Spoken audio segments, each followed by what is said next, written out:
Inscryption is a simple game on the surface with a lot more than it lets on. A deck builder roguelite with a pleasantly creepy aesthetic, very stylized polygonal graphics with fantastic lighting. You wake up to find yourself trapped within the confines of a secluded cabin. A man with no face begs you to play his game.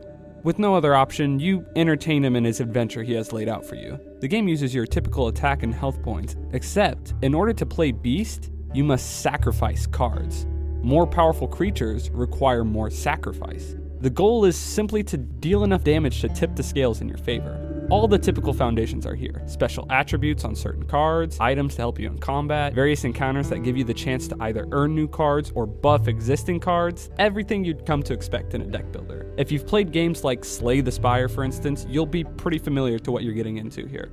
You quickly meet talking cards that find themselves in the same situation as you, except you're not the one getting sacrificed just because it was the optimal play. They kind of present themselves as having wisdom and knowledge, but really they just bully you for sucking and then go silent for 30 minutes. However, you're not locked to only interacting through cards. In fact, the stranger encourages you.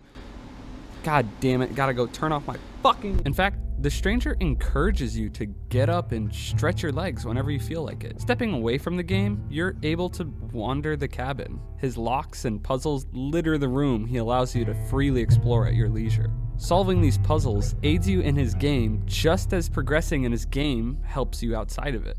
It's a really satisfying gameplay cycle.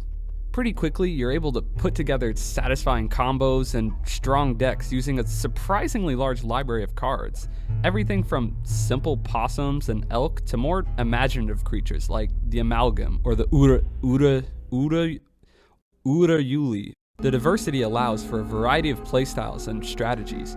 There are helpful items too you can use in a pinch, like these emergency squirrels or these pliers that make me have to look away every time I use them because this whole game just makes my skin crawl. The design is detailed and alive. Everything looks worn and exhausted, and the line between being useful and disposable is blurred, much like the beast you sacrifice during play.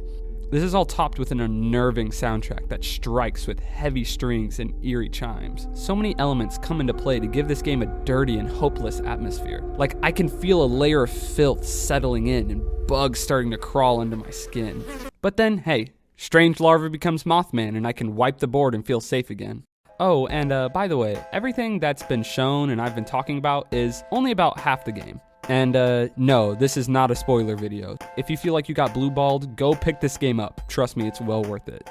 Now, if you'll excuse me, I'm just gonna get back to fighting for my survival. Oh, god damn!